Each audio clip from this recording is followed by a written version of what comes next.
하고 시간이 되었으므로 목포 에스라 성경 강좌를 하영자 전도사님의 기도로 시작하겠습니다.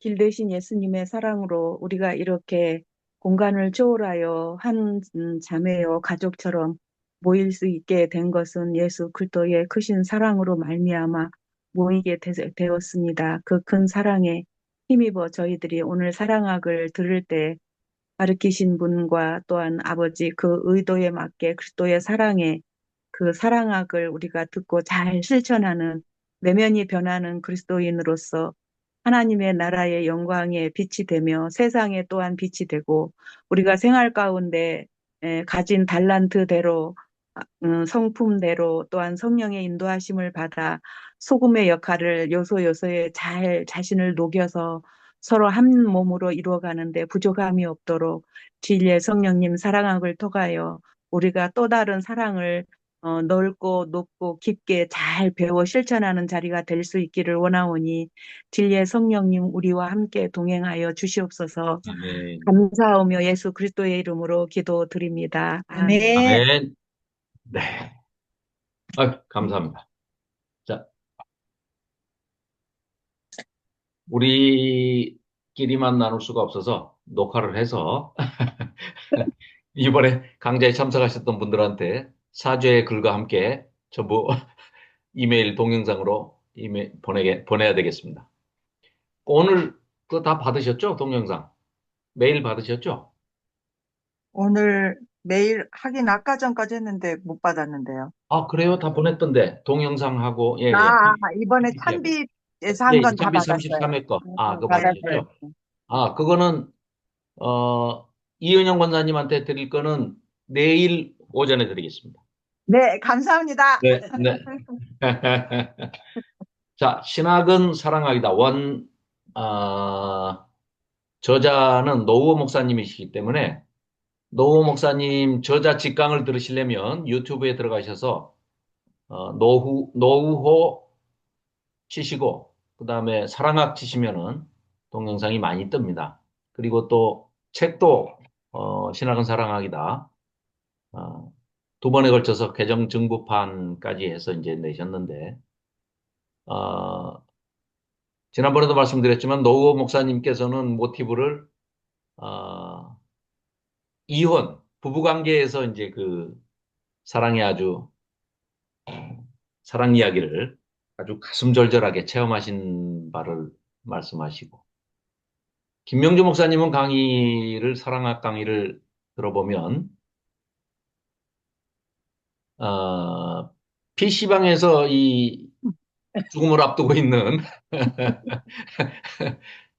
개척교회 목사를 하나님께서 끝까지 참아주시고 인도하시고 사명의 길을 걷게 쏟아부어 주신 그 사랑을 체험한 그 PC방 스토리가 사랑학의 주제입니다. 신윤선 목사님의 사랑학은 아들, 은열 형제, 그 자기 큰아들의 과의 그 사랑에서 하나님의 사랑을 깨닫고 또 그 사랑을 실천하면서 지금도 이제 계속해서 그 러브 스토리를 써가는 저는 1회 나주 생명나무 성경 강좌에서 그 사랑학 얘기를 신윤선 목사님의 사랑학을 듣고 굉장히 많이 예, 감동과 함께 뭐 눈물을 많이 흘렸습니다. 근데 저는 제가 겪은 사랑은 도저히 여러분들과 함께 나눌 수 있는 그런 체험적인 사랑이 아니기 때문에 에, 세상 때가 너무 많이 묻었기 때문에 도저히 저는 사랑학 파트를 할 자신이 없었는데 하도 김영준 목사님께서 강권하셔가지고요. 사랑학을 준비를 하면서 세 달 동안, 석 달 동안 준비를 하면서 저는 성경에서 하나님께서 보여주시는 사랑 이야기와 예수님께서 보여주시는 사랑 이야기를 바탕으로 우리가 어떻게 사랑 이야기를 살펴볼 수 있겠는가 하는 쪽에 초점을 맞춰가지고 성경이 말하고 있는 사랑, 하나님께서 말씀하시고 있는 사랑, 예수님께서 보여주신 사랑, 아멘. 그 위주로 함께 나누고자 합니다.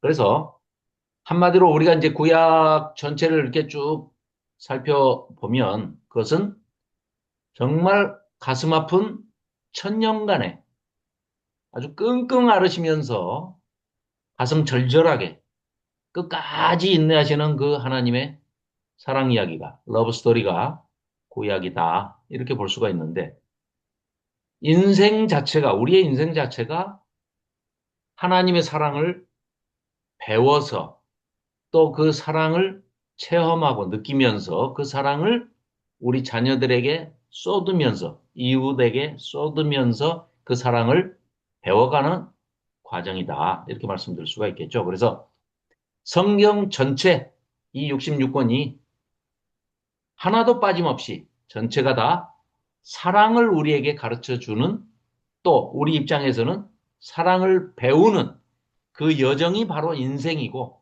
그 인생의 기록이 여기에 다 성경에 담겨 있는 것이 아니겠는가 이렇게 우리가 깨달을 수가 있겠습니다. 자, 그래서 이 하나님의 성품 자체가 우리가 너무나 잘 아시잖아요. 요한 일서를 보면 하나님은 사랑이시라. 아예 하나님이 그 존재 자체가 그냥 사랑이라는 거죠. 우리가 쉽게 이해하는 하기 쉬운 표현으로는 그냥 사랑 덩어리입니다. 하나님의 존재 자체가 그 성품 자체가 하나님의 인격 자체가 아예 그냥 사랑이다. 본질이 사랑이다. 그렇기 때문에 구약이 시작부터 끝까지가 하나님 경외하기를 배워라라고 우리에게 그것이 지혜다라고 말씀을 하시는데 하나님을 우리가 우선 섬기려고 하면은 먼저 하나님의 성품이 어떠하신지를 알아야 되지 않겠습니까? 그래서 하나님의 성품을 알기 위해 너희들이 알아야 된다라고 우리에게 계시의 말씀으로 하나님 쪽에서 우리에게 보여주시면서 이 계시로 이 책을 보내주셨다는 거죠. 그래서 하나님의 성품을 알기 위해서는 우리는 당연히 필수적으로 하나님의 말씀, 즉 성경을 공부를 해야만 하는 것이죠. 그렇죠? 그런데 이 성경만 가지고 하나님의 사랑을 온전히 다 알 수 있느냐? 그렇지 않습니다. 우리가 현실에서 살아가고 있는 이 세상, 역시 하나님께서 창조하신 세상이기 때문에 하나님께서 창조하신 이 세상과 이 세상에 하나님을 믿든 믿지 않든 신불신을 가리지 않고 모든 인류가 일궈낸 것이 역사라고 할 수 있지 않겠습니까? 그래서 이 모든 인류가 살아가고 있는 세상과 인류의 역사를 한꺼번에 조망해 봐야 우리가 하나님이 우리에게 계시해 주시는 사랑이 어떤 것인가 하는 것을 제대로 알 수 있다고 말씀드릴 수가 있지 않겠습니까? 그래서 중요한 것은 그러면은 차라리 성경 어디 66권 중에 한 권에다가 뭐 사랑서 이래가지고 고린도전서 13장에만 살짝 이렇게 할 게 아니고 사랑서 해가지고 그냥 한 권을 사랑에 관해서 모든 정보를 집대성해 놓으면 그 책만 열심히 공부하면 될 텐데 하나님께서는 그렇게 하면 우리가 편식을 하거나 편애하듯이 그 책만 열심히 파고 성경 말씀 공부는 안 할까 봐 66권에 골고루 성경 전체에 걸쳐서 두루 하나님의 성품을 보여주고 계십니다. 그렇기 때문에 우리는 필수적으로 성경 전체를 알지 않고서는 하나님의 성품을 제대로 계시해 준 것도 제대로 알 수가 없다. 이렇게 말씀드릴 수 있습니다. 그래서 우리가 하나님의 성품을 알아가면서 하나님의 그 성품을 깨닫고 배우고 닮아가는 과정이 신앙생활이다. 이렇게 말씀드릴 수 있겠습니다. 자, 그렇다면 결론적으로 하나님의 성품의 가장 두드러진 성품이 뭐냐? 이렇게 했을 때 흔히 우리가 많이 들어보셨죠? 흔히 하는 얘기로 하나님의 보호자를 바치고 있는 두 기둥이 있는데 두 기둥이 한 기둥은 사랑이고 한 기둥은 공의다, 음, 저스티스다. 음, 이렇게 말씀드릴 수가 있겠습니다. 그래서 사랑과 공의의 두 기둥이 하나님의 보좌를 버티고 있는데, 자, 그렇다면 성경이 말하는 하나님의 그 사랑의 속성이란 것은 뭐냐 했을 때 제일 먼저 우리에게 떠오르는 것은 요한일서 4장 8절에서 말씀하고 있듯이 성경이 말하는 사랑의 본질은 아예 그냥 존재 자체가 하나님 이꼬르 사랑, love, God is love. 아예 그냥 하나님이 사랑입니다. Love is God. 하나님은 사랑이시라 라고 얘기를 하는데, 자, 그렇다면은 우리가 하나님은 사랑이시라 이 말씀 자체가 사랑은 하나님의 성품 그 자체이며 모든 관계의 근본이 되는데 모든 관계라는 건요. 수직적으로는 하나님과 나와의 일대일의 수직적인 관계의 근원도 사랑입니다. 역시 마찬가지로 수평적으로 나 자신과 나를 둘러싸고 있는 모든 이웃, 가장 가까운 이웃이라 할 수 있는 가족, 배우자, 부모, 자식, 모든 형제, 자매들, 이웃들을 수평적인 관계를 형성하는 가장 기본도 사랑이기 때문에 모든 관계의 근원이 되는 것이 사랑이다. 이렇게 말씀을 드릴 수 있습니다. 그래서 예수님이 오셔서 가장 먼저 우리에게 가장 크게 보여주신 것이 요한복음 15장 13절의 말씀. 사람이 친구를 위하여 우리에게 친구라고 하시면서 내가 다시는 너희들을 종이라 부르지 않겠다. 종 취급도 하지 않겠다. 종이 뭡니까? 아예 내가 너희들을 친구로 여기겠다. 그리고 친구라 하면 모름지기 내 아버지가 하시는 일을 내가 다 알려주기 위해서 너희들은 종한테는 명령을 하면 시시콜콜 왜 이런 명령을 내리게 되고 왜 너한테 이걸 하라고 하는지 하고 소상하게 설명할 필요가 전혀 없죠. 그냥 명령만 내리면 되는 게 주인과 종의 관계죠. 주종 관계는 그렇습니다. 그런데 친구는 서로 오해할 수도 있고 또 단편적인 거 가지고 아니면 그 사람의 상황을 전혀 모르는 상태에서 어떤 한쪽 부분만 보면 지연말단적인 거 가지고 오해를 할 수가 있습니다. 그래서 이 인간관계가 그래서 어려운 건데 그 오해를 하지 않도록 설명을 할 필요가 있고 또 설명을 들어줄 필요가 있는 것이죠. 그래서 친구 관계를 맺어가는데 그런 친구를 위해서 심지어는 내게 있는 무엇을 주기도 하겠지만 아예 나를 내 존재 자체를 줘버리는 즉 자기 목숨을 희생해 가면서까지 친구를 살리기 위해서 이렇게 하는 자기 목숨을 버리는 그런 사랑도 있다는 것이죠. 그렇다면 예수님 말씀이 요한복음 15장에 사람이 친구를 위하여 자기 목숨을 버리면 이보다 더 큰 사랑이 없나니 이렇게 말씀을 하십니다. 즉 헌신, 자기 희생적인 사랑을 예수님께서 우리에게 직접 보여주시고 행하셨던 것이죠. 그래서 사랑은 자신을 내어주는 행동이다. 이렇게 말씀을 정의할 수가 있는데 이 자기 희생적 사랑, 뭐 흔히 히브리어로 뭐 헬라어로 뭐 여러 가지 표현들이 이제 있습니다. 뭐 우리가 대표적으로 뭐 아가페 뭐 이런 얘기를 이제 하는데 아, 이 아가페는 감정적인 사랑이 아니라 이게 행위로, 행동으로 또 어떤 판단을 하는 데 있어서 자기 자신을 내주는 그런 결정을 하고 실행에 옮기는, 행동으로 옮기는 그런 내용이죠. 심지어 하나님께서는 우리에게 뭐라고 말씀을 하시냐면 로마서 같은데 이제 우리가 보면 알 수 있잖아요. 우리가 하나님의 원수되는 대적하는 우리가 그러니까 사탄을 뭐라고 그럽니까? 사탄이 이름이 없이 사타나스라는 그 헬라어는 그 악마, 마귀의 특징 중에 하나죠. 성품 중에 하나인데 그 성품이 대적하는 자입니다. 하나님을 대적하고 하나님께 우리를 참소하고 누명을 씌워가지고 막 심지어 뭐 잘못한 게 있으면 그것도 참소하겠지만 고소를 하겠지만 우리가 하지도 않은 일을 덮어 씌워가지고 하나님께 저거 저런 놈입니다 하면서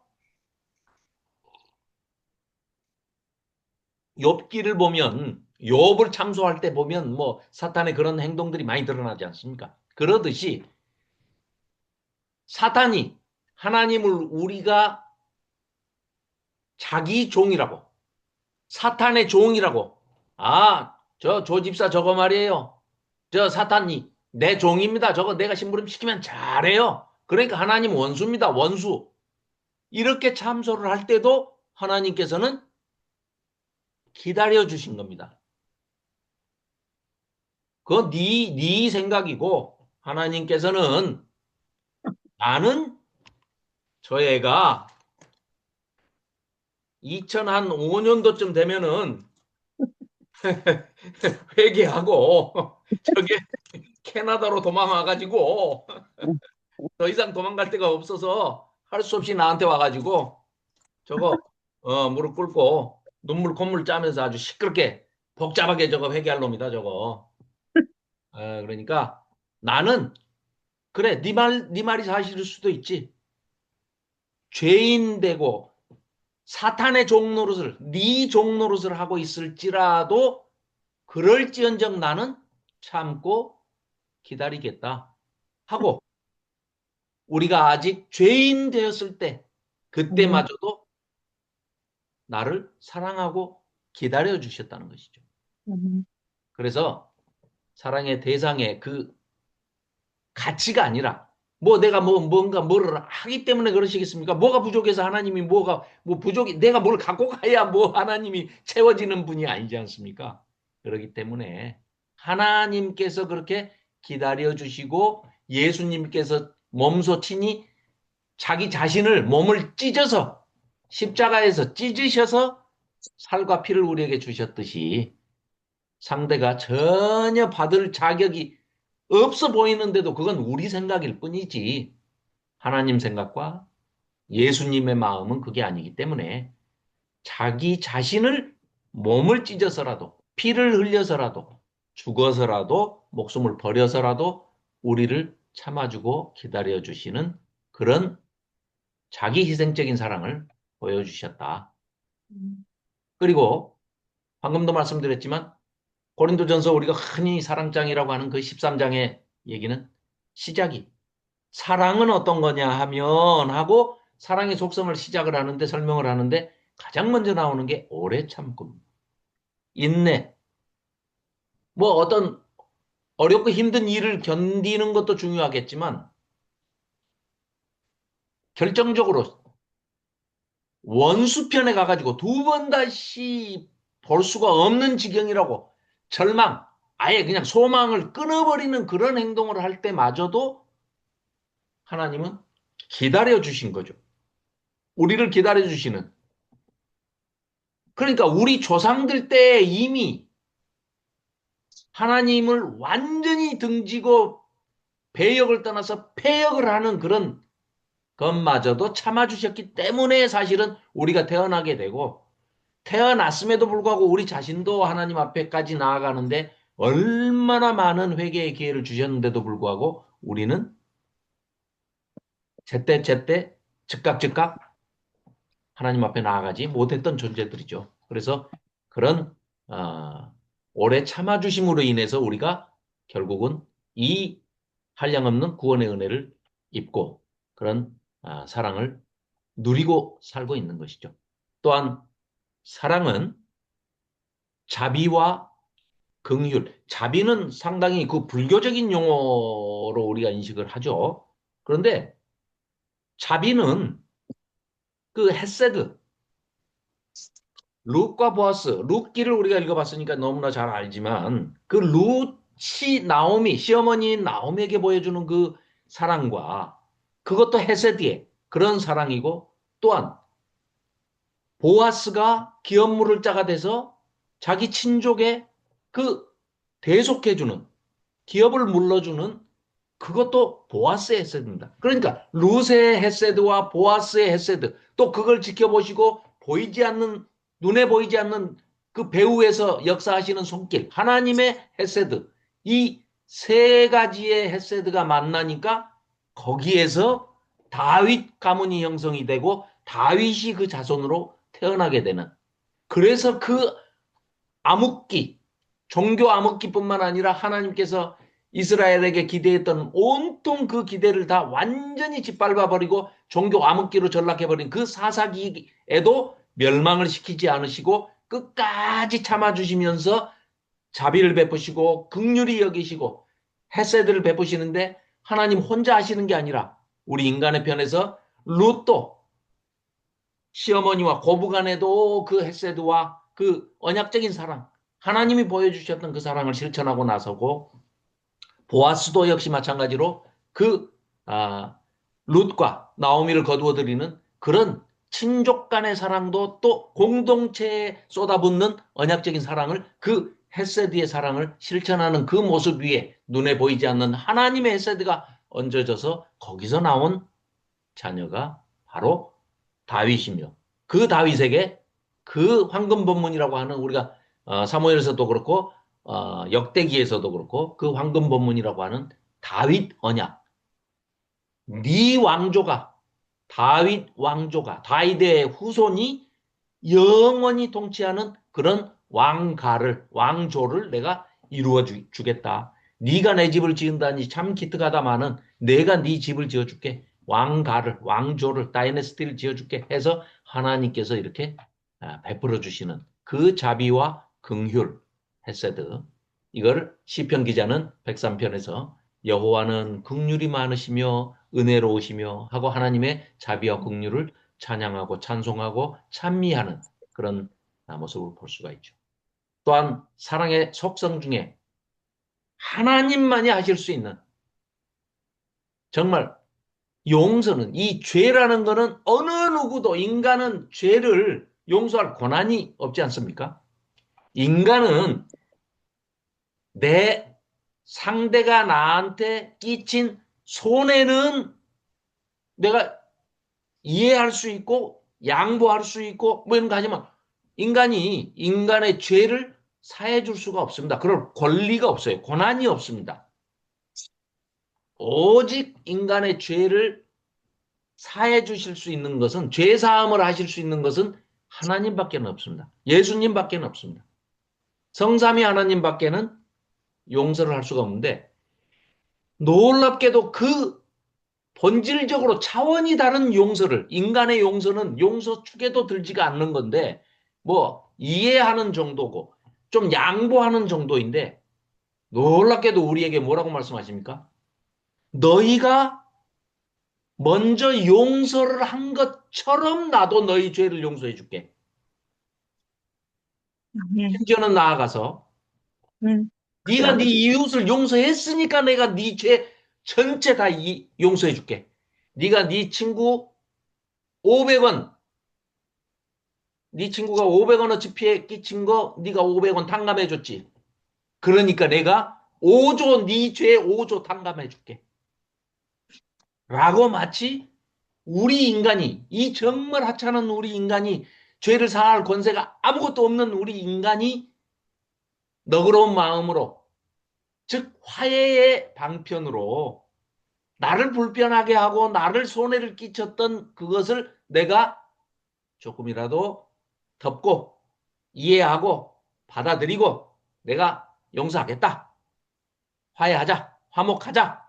라고 그것을 의지적으로 선택하는 순간 하나님께서는 그래 내가 네 죄를 네가 500원어치 네 친구 용서했으니 내가 네 죄를 음, 5조어치 5조가 뭐겠어? 5경 경은 참 우리가 이해가 안 가는 숫자니까 하늘만큼 5조, 땅만큼. 조도 좀 그렇죠. 우리는 기껏해야 5억이면 엄청 많겠죠. 5억 하늘만큼 땅만큼이요. 하늘만큼 땅만큼 용서해 줄게. 네 죄를. 그래서 우리가 인간이 할 수 있는 용서는요. 굉장히 중요합니다. 왜? 누가복음에서 얘기하듯이 용서는 인간들이 하는 용서는 반드시 의지적으로 내가 이걸 선택하겠다 하고 과감한 용기를 가지고 결단하고 선택해야 되는 의지적인 행동이다. 그러니까 그래. 웬만하면 내가 참고 이해하고 양보하고 내가 용서하는 쪽을 화해하는 쪽을 서로 화목하는 쪽을 선택하겠다 하고 택하는 일종의 관계를, 수평적인 관계에서, 이웃들과의 관계에서 회복을 하기 위해서는 가장 큰 동력이 바로 이 용서와 화해라는 거죠. 예수님께서 친히 십자가에서 달리시면서 십자가에 달려 죽이라고 그렇게 외치는 유대인들, 예수님이 자기 동족, 이루는 것을 우리는 그걸 네. 안 하려고 그래. 그러니까 의지가 필요하고 결단이 필요하고, 예수님께서 이루어 네, 놨는데 그렇습니다. 용서는 감정으로 절대 되지가 우리가 않습니다. 실천은 안 하려고 그래. 예, 내가 속상한 예수님, 거 그냥 풀어야지 예수님 이게 것만 아니고 따먹으려고 그래. 의지를 갖고 선악과처럼. 선택을 해야 돼요. 그거 맞습니다. 기는 안 하고 싶대. 그렇습니다. 의지가 그래서 의인이래. 아예 내가 의지적으로 택하고 결단하고 행동을 해야 되는 것이 용서고 화해고 화목이다. 이렇게 하죠. 그래서 예수님께서 그 십자가의 죽음이 십자가의 사랑인 것을 보여주시는 게 바로 가상칠언, 십자가에서 7마디의 말씀을 하셨는데, 내 주여 나를 죽이라고 저렇게 소리 지르고 있는 내 백성, 얼마 전까지만 해도 호산나 호산나 하면서 아주 우리 겸손하신 왕이 오셨다, 만왕의 왕이요 만주의 주요 하고 막 종려나무 가지를 흔들면서 나귀 새끼를 타고 예루살렘 성에 들어오시는 예수님을 그렇게 환대하고 환호했던 그들이 가진 그 예수님을 향해서 삿대질을 하면서 소리 질러가면서 저자를 죽이시옵소서 죽이시옵소서 하고 한 입으로 두 말을 하면서 하나님께 저주하면서 그렇게 죽여달라고 했던 그들을 바라보면서 예수님은 저들의 죄를 용서하여 주십시오. 저들의 죄를 사하여 주십시오라고 하는 사랑을, 그걸 배우는 게 예수님 배우는 거네. 네, 그쵸? 모범적으로, 네, 그렇게 보여주신 거죠. 보고 깨우치는 사람은 배워라 말씀하시는 겁니다. 또한 하나님의 명을 받아서 하나님이신 아들 예수님이, 하나님이 이 땅에 오셔가지고 마태복음 11장에 보면 나는 마음이 온유하고 겸손하니 라고 말씀하십니다. 우리 스가랴서도 살펴봤지만 스가랴서에서도 겸손하시기 때문에, 겸비하시기 때문에 새끼 나귀를 타고 입성을 하시지 않습니까? 만왕의 왕이면 백마, 아주 어마어마하게 큰 백마를 힘있게, 또 그리고 뭐 무기를 들고 오셔야 될 텐데, 그런 메시아상을 기대하고 있었는데 메시아가 나는 마음이 온유한 사람이고 나는 마음이 겸손한 사람이야. 나는 태도가 겸손해서 내가 너희들한테 섬김을 받으러 온 게 아니라 내가 너희들을 섬기러 왔어. 이렇게 자신을 보여주시는 겁니다. 그게 가식적이거나 위선적인 것이 아니라 네. 자신을 한없이 낮추어서, 우리가 볼 때는 저 높고 높은 하늘 보자 버리시고 이 낮고 낮은 땅에 오신 것만 해도 한없이 더 이상은 낮출 수가 없는 그런 낮춤으로 낮추어서 이 땅에 오신, 임재하신 하나님이신 예수님이 심지어 우리 인간의 발을, 그것도 죄인 되었을 때 그 제자들의 발 밑에 무릎을 꿇고 앉으셔가지고 제자들의 발을 씻겨 주시면서 내가 너희들을 섬기러 왔다. 그때 바로 제자들끼리 무슨 일이 있었냐면요, 누가 크냐 논쟁이 벌어졌습니다. 누가 하나님 우편에 좌편에, 예수님 좌편에 우편에 앉느냐, 누가 국방부 장관을 할래, 김용인이 같은 거 말고 하여간 국방부 장관은 누가 할래, 누가 내무부 장관을 할래, 뭐 이런 것들을 하고 있었어요. 그때 예수님께서 보여주신 게 앞치마를 두르고 무릎을 꿇고 제자들의 발을 씻어주시는 겁니다. 사랑은 한없이 자신을 낮추어서 섬기는 자가 큰 자다. 니들 말대로. 누가 크냐고? 한없이 낮아져서 섬기는 자가 큰 자다. 이런 말씀을 하시죠. 그래서 섬김과 나눔, 사랑은 봉사, 섬김, 그리고 나눔의 행동이다. 사도행전은 물론 받는 것보다 주는 것이 복이 있도다라고 말씀을 하셨지만 사랑은 저는 이제 이게 어떤 책에서 이제 본 건데요. 상당히 그 울림이 큰 그 대목을 읽었는데요. 이런 내용입니다.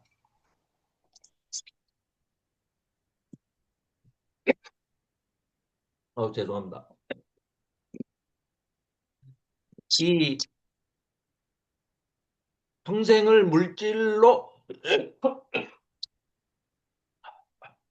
물질로 이렇게 남을 섬기고 봉사하는 분이 있었습니다. 나눔을 이렇게 많이 실천하는 분인데 그분이 하시는 말씀이 하나님이 물질로 자기를 풍족하게 채워줬을 때 이미 거기에는 내가 대상이 누군지는 모르지만 그분들한테 나누어 주라고 네 것을 나누어 주지 말고 그 사람한테 전달해 주라고 너한테 보낸 거니까 너는 택배 기사처럼 전달만. 잘 전달해라 라고 주셨다는 거예요. 예, 그러니까 그분 말씀이 아니 우리 집에 택배 배달 왔는데 그게 물론 내가 돈 주고 시켰으니까 그게 온 거나 아니면은 나를 사랑하는 사람이 나한테 선물로 하전도사님처럼 김치를 보내주셨거나 뭐 이래가지고 온 것이지 택배 기사가 자기 거 준 거 아니잖아요. 예, 그런데 물건을 나누거나 섬기거나 봉사하거나 하는 사람들이 자칫 잘못하면 자기 거 주는 것처럼 생색을 냈을 때 네, 받는 쪽에서 네, 자존심이 상하거나 네, 상처를 받거나 이럴 수가 있다는 겁니다. 네, 그렇기 때문에 아예 이 사람은 이건 나는 택배 기사지 내 음, 걸 드리는 게 아닙니다. 음, 누군가가 전달해 주라고 그래서 제가 받아서 전달한 것뿐입니다. 네, 라고 얘기를 하는 그분의 체험 수기를 읽고 굉장히 울림이 컸습니다. 그래서 저도 네. 뭐 이분이 정말 참 참된 크리스찬이시구나, 기독교인이구나 이제 하는 거를 보고 하고자 하는데 아직 못 하고 있습니다. 아무튼 예. 잘할 때가 올 겁니다. 자, 네. 그다음에는 사랑은 지금도 잘하고 계십니다. 아닙니다. 사랑은 변치 않는 약속의 신실함. 그러니까 하나님은 우리 노 목사님이 이제 그 에무나에 대한 설명을 참 잘해 주시지 않습니까? 믿음 하니까 이게 추상명사로서 인식이 돼가지고 한국 사람들은 그 에무나가 어? 히브리어로는 에무나, 헬라어로는 피스토스 이게 믿음으로 번역이 됐는데 오히려 정말 히브리적 사고나 헬라어적 사고로 에무나 그거는 충성됨 아니면 신실함 이렇게 번역을 해야 된다. 그 말씀이 딱 맞는 말씀입니다. 그래서 신명기에 아예 그 율법을 주셨을 때 시내산에서 시내산 언약을 모세에게 주셨을 때 그 언약을 모세가 신명기에서 다시 주석으로 해석해서 이렇게 설명을 할 때 하나님의 그 사랑 속성 중에 충성됨, 신실하심. 하나님은 얼마나 신실하시냐? 약속을 한번 하시면 천대까지, 천년 정도가 아니라 천대 곱하기 한 세대를 뭐 30년, 40년 잡으면은 천대면 4만 년입니다. 4만 년. 그런데 4만 년만 뭐 약속을 지키시는 신실한 분입니까? 하나님은 항상 언약을 지키시고 영원히 인애를 인자와 자비와 사랑을 우리 천대까지 베푸시는 분이시다. 그래서 충성되고 신실하고 이 그런 언약의 신실함 사실은 그것이 있기 때문에 우리가 100% 그냥 완벽하게 하나님의 약속을 믿을 수 있는 거 아니겠습니까? 하나님은 빈말을 하시거나 약속을 어기신 적이 단 한 번도 없으신 분이기 때문에 없습니다. 네, 저에게도 약속 한 번도 안 어겼습니다. 그 변치 않는 약속을 신실하게 영원히 충성되게 지켜주시기 내가 어겼지. 네, 그렇습니다. 그러니까 신명기 6장 5절 말씀이요. 저는 아무리 봐도 너희는 마음을 다하고 힘을 다하고 성품을 다하여 주 너희 하나님을 사랑하라 라고 하나님께서 오죽하면 명령을 하셨겠습니까마는 우리는 생각해 보면 그 말씀을 지키신 분은 딱 한 분 하나님밖에 없으신 것 같아요.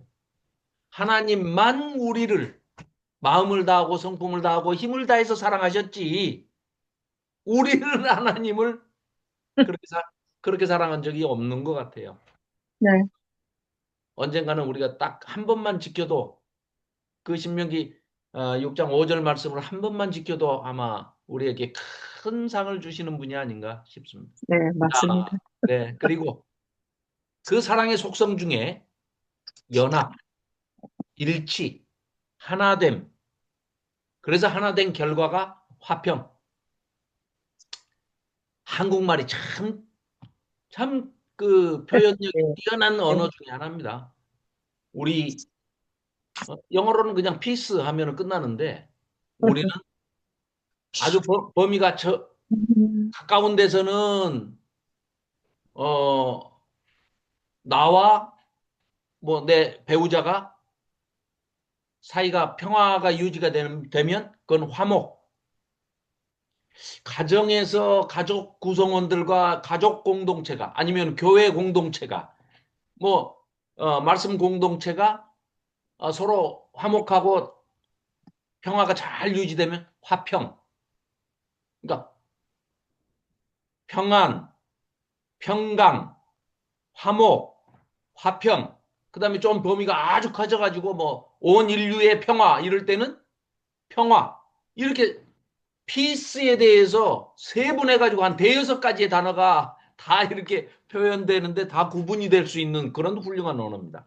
그래서 언어 지금 자랑할 일은 아니고 이 화평이라는 게 연합되고 일치하고 뭐 일치되고 하나가 되고 아니 지금 이 부부로 살고 계시는 분들은 누가 됐든 간에 배우자를 만나서 따로따로인 배우자를 만나서 일단 연합이 됐죠.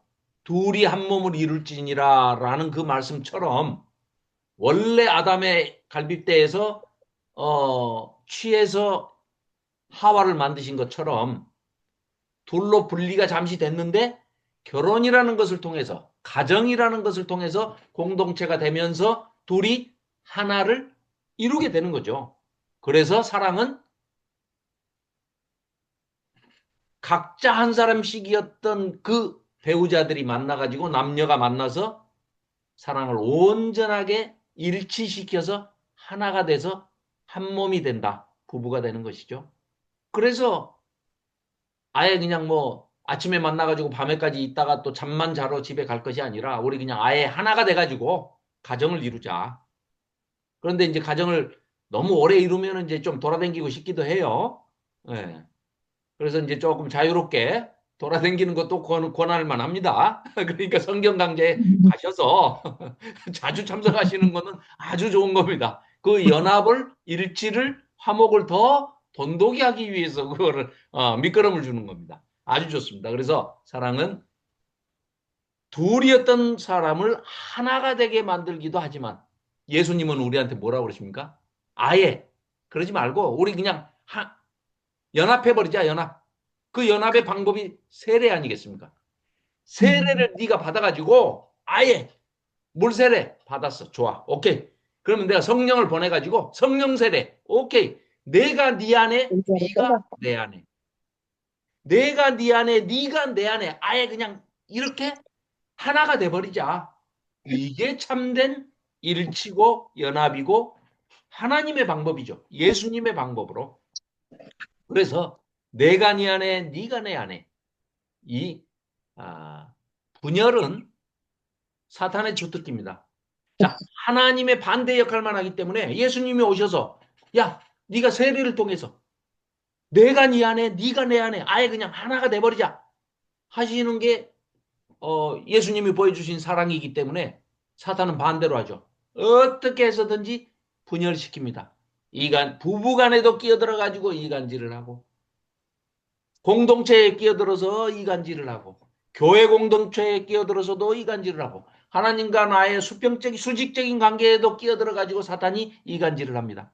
또 수평적으로 우리가 이 공동체 어느 공동체마다 분명히 끼어들어서 사람을 통해 가지고 그 구성원을 통해 가지고 분열되게 만드는 작업을 하고 험담을 하게 하고 오해를 사게 만들고 이게 찢어놓는 것, 갈라놓는 것, 화평을 깨는 것, 화합을 깨는 것 이거는 뭐 물어볼 것도 없이 사탄의 역사입니다.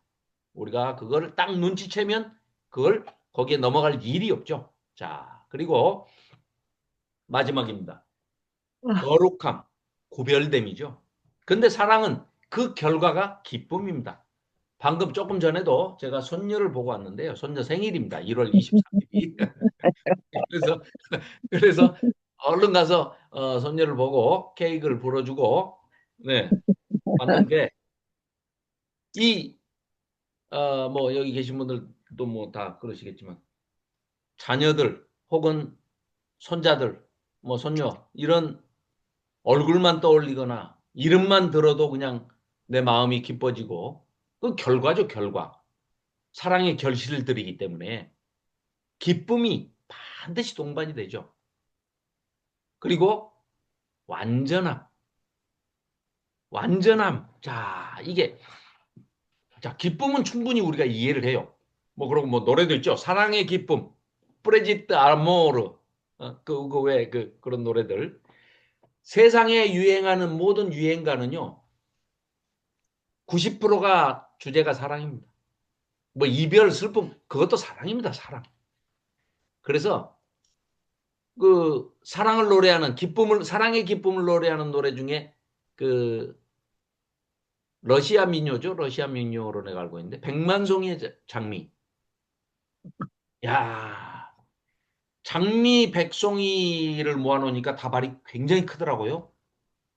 제가 받아본 게 아니고 예. 그 제 조카 중에 하나가 그 학교에서 그걸 받았대요.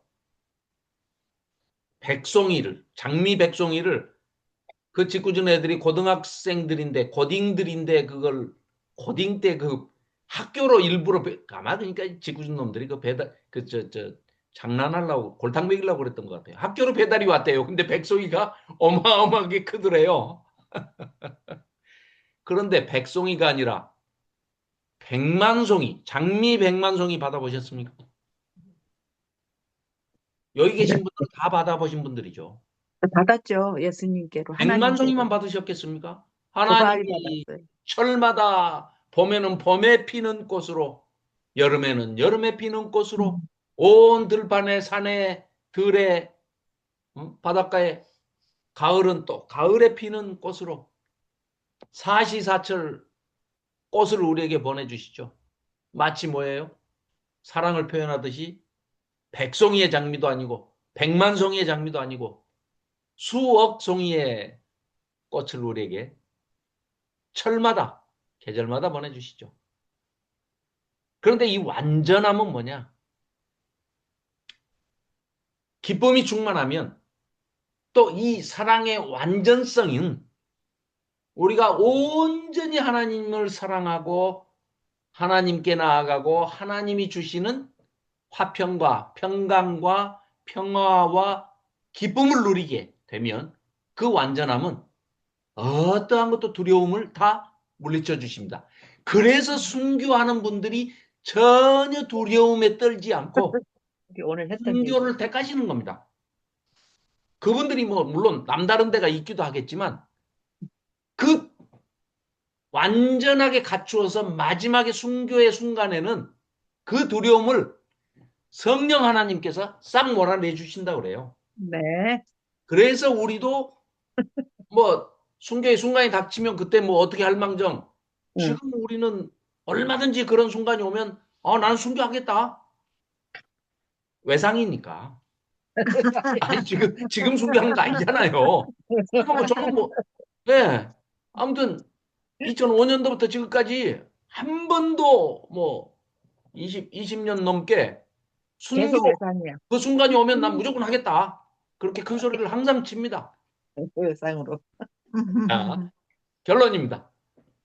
사랑은 친구들이 다 그런데 세상을 조 다 집사가 필요하고 갖고 있어요. 있는 큰 소리 치는 것처럼 네, 조 집사가 맨날 큰 소리 치는 것처럼 외상이니까 뭐 하면서 이런 감정적인 게 아니고 이게 사랑이라는 것 자체가 하나님의 성품의 실체이기 때문에 하나님께서는 인내해 주시고 끝없이 참아 주시고 인자하시고 자비로우시고 인애하시고 진리와 함께 기뻐하고 그런데 사람들은 남녀 간의 사랑에 가장 많이 속을 수가 있는 게 그 진실되지 않은 사랑의 기쁨을 추구하다 보면 헛된 욕망들을 쫓아가는 그걸 사랑으로 착각할 수가 있고 맞아요. 마약을 하거나 환각 상태에서 욕정을 채우는 것을 사랑의 음, 행위라고 그러고 찾아가는 거죠. 예 커튼을 치고 거짓말을 하고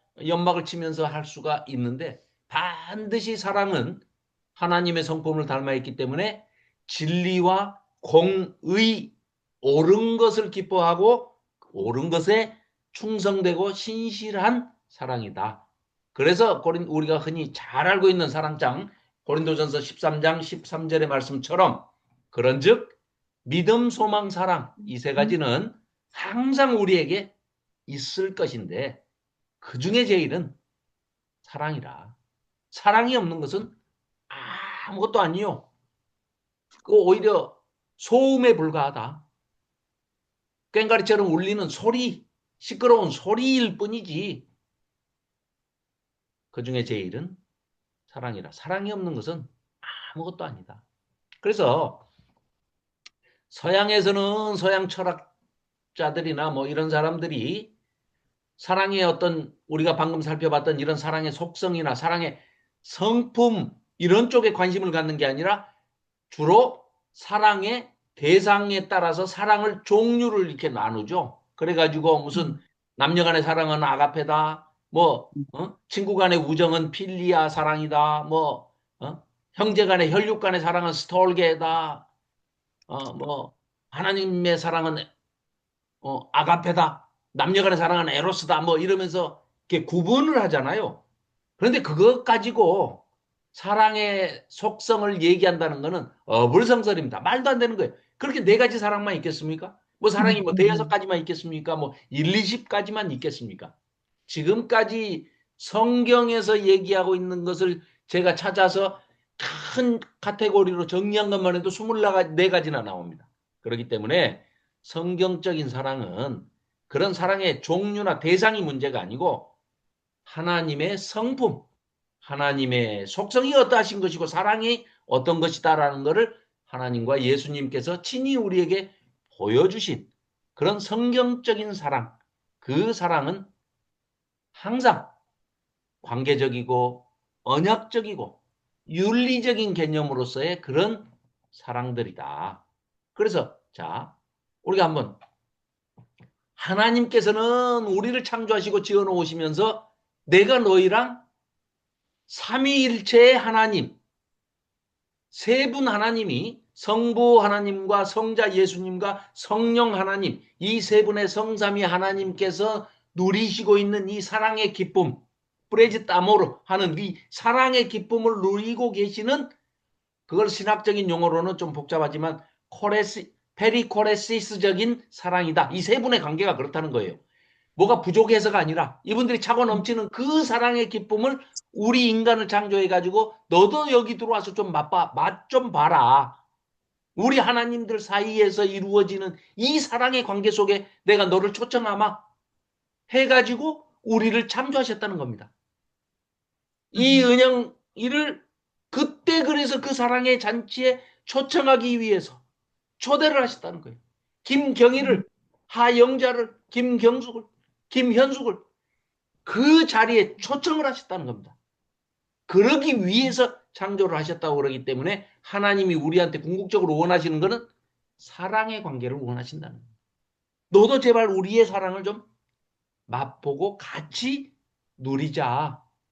그래서 음, 하나님이 말라기에서 마지막으로 고백을 하시는 말씀이 뭐였습니까?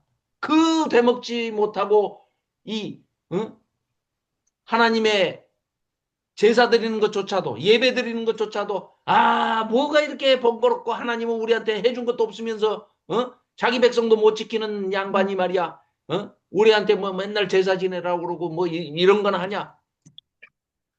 그런데 거기다 대놓고 하나님은 또 속도 없이 뭐라고 그러십니까? 내가 너희를 사랑했노라. 아니, 매겨? 하나님 우리를 언제 어떻게 사랑했단 말이오? 하고 말락해서 그 덤비는 그 조롱하면서 냉소적이고 아주 바락바락 대드는 6번이나 그 논쟁을 하는 그 이스라엘 백성들을 봤지 않습니까?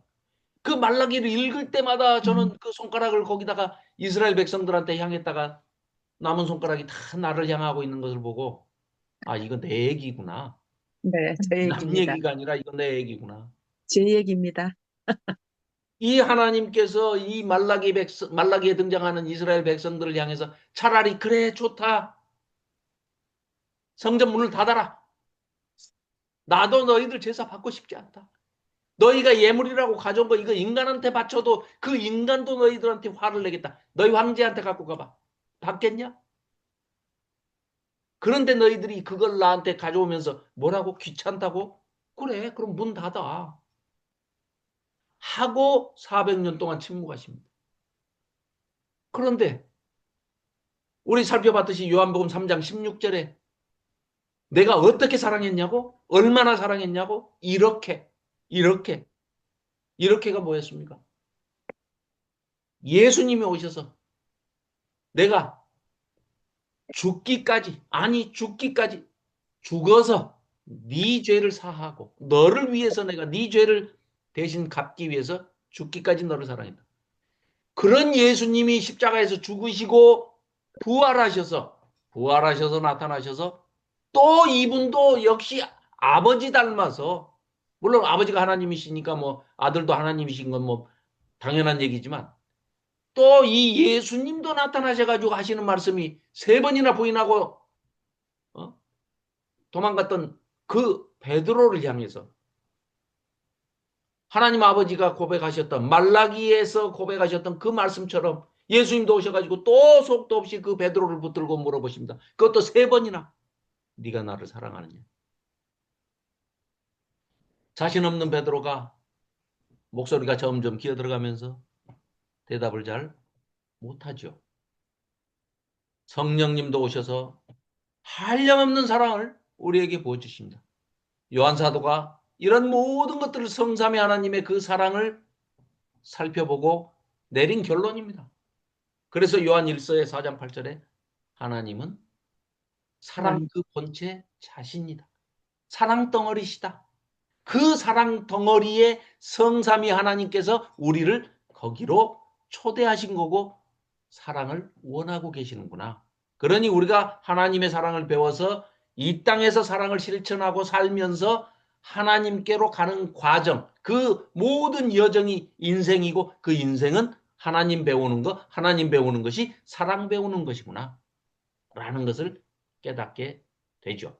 그래서 요한이 전하는 하나님의 사랑, 하나님이 세상을 이처럼 사랑하사 독생자를 주셨으니 이는 저를 믿는 자마다 멸망치 않고 영생을 얻게 하려 하심이니라. 이게 말라기의 그 이스라엘 백성에게 그들이 주께서 우리를 어떻게 사랑하셨나이까 하고 덤볐을 때 400년 뒤에 예수님을 보내시고 십자가에 죽으시고 부활하신 예수님께서 또 베드로를 찾아가셔서 또 질문하시기를 네가 나를 사랑하느냐라고 얘기를 하시는 걸 보고 요한이 그걸 깨달은 거죠. 그래서 이게 말라기에서 우리가 대먹지 못하게 그런 말대꾸를 했을 때 하나님의 대답이 이것이 3장 16절 17절 말씀이셨구나 하는 걸 깨닫게 된 거죠.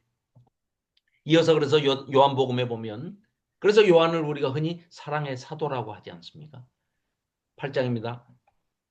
예수께서 이르시되 하나님이 너희 아버지였으면 너희가 나를 사랑하였으리니. 그런데 예수님을 이들은 십자가에 달아서 죽이라고 외쳤지 않습니까? 그러니까 그들은 사단의 자식들이에요. 아버지가 달라요. 그럼에도 불구하고 예수님께서는 이는 내가 하나님께로 나와서 너희들한테 왔지만 나는 스스로 온 게 아니라 아버지께서 나를 보내서 내 사랑의 잔치에, 우리들의 사랑의 잔치에 너희들을 초대하러 왔는데 너희들은 아버지가 다르구나. 아버지가 달라. 그래도 너희들이 사탄의 종노릇을 하고 있는 이때마저도, 죄인 되었을 때마저도, 너희가 원수 되었을 때마저도 너희들을 위해서 내가 목숨을 바친 것이다 라고 얘기를 하십니다. 내가 내 목숨을 버리는 것은 그것을 내가 다시 얻기 위함이니 이로 말미암아 아버지께서 나를 사랑하시느라. 부활을 알고 계시기 때문에 죽음으로써 또 부활을 친히 보여주시면서, 그리고 또 유명한 이야기가 바로 이 나사로, 그 가정을 사랑하시는 마리아와 마르다, 그 동생과 나사로를 사랑하시는 이 사랑은요, 참 우리에게 많은 이 생각을 하게 합니다. 왜냐?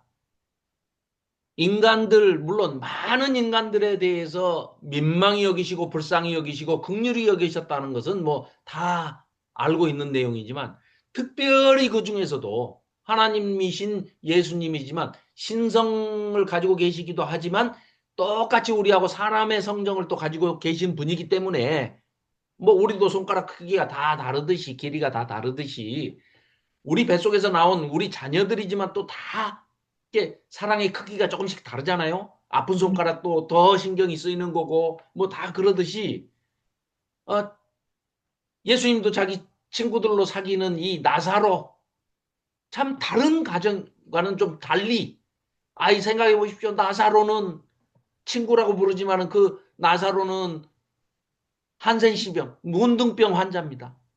아무 사회 활동도 못하죠. 그 여동생 마리아는 음, 몸을 팔아서 생계를 이어가는 그 생계형 율랑녀입니다. 또 그 언니 마르다는 집에서 문둥병 걸려서 그렇게 돼 있는 오빠를 봉양하고, 동생이 나가서 보러 오면 그걸 가지고 세 식구가 먹고 살아야 하는 그 가정입니다. 오병이어의 기적도 행하시는 하나님이신 예수님께서 그 가정 하나 우리가 생각할 때는 물질적으로 못 도와주셔가지고, 왜 그렇게 그 가난하게 살고, 꼭 마리아가 가서 그렇게 생계형 율랑녀로서 그 장녀로 모든 집단을 다, 비난의 손길을 다 받아가면서 살게 그대로 두시냐 이거예요. 꼭 말라기 백성들의 생각으로, 우리는 똑같이 생각할 수밖에 없지 않습니까? 왜 예수님이 사랑이 조금만 더 있으셨으면 그 가정을 행복하게 해주고 로또 한 5번쯤 맞게 해주시고, 이렇게 하시면 얼마나 좋으련만, 왜 그렇게 사랑하셨을까? 그러면서도 사랑하셨을까? 그걸 사랑이라고 하시나? 도대체 그 사랑의 정의는 뭔가? 우리는 의심을 가질 수 있습니다. 그러나 예수님이 보여주시는 사랑은 뭡니까? 있는 그대로 두고 사랑을 하시는데, 그렇다고 해서 아무것도 물질적으로 안 도와줬다고 그래서 그러면은 나사로나 마리아나 마르다를 예수님이 사랑하지 않으셨습니까? 아니죠. 그들을 보고 우십니다. 우셔. 예수님이 우셨다는 기록이 신약에 거의 나오지 않습니다. 성전을 보시고, 한번 멸망당할 성전을 보시고 우시고, 그리고는 이 나사로를 보고 우십니다. 얼마나 사랑하셨습니까?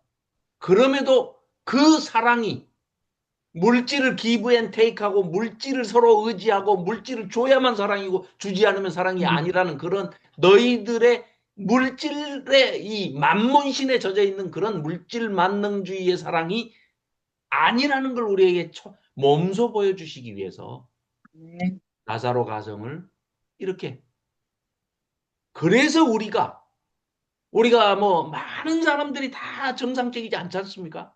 다 크고 작은 장애들을 다 가지고 있고 어려움도 가지고 있고 가정마다 다 남한테 말할 수 없고 드러낼 수 뭐 있건 없건 여러 가지의 그 크고 작은 어려움과 환난과 고통과 고난이 다 있지 않겠습니까?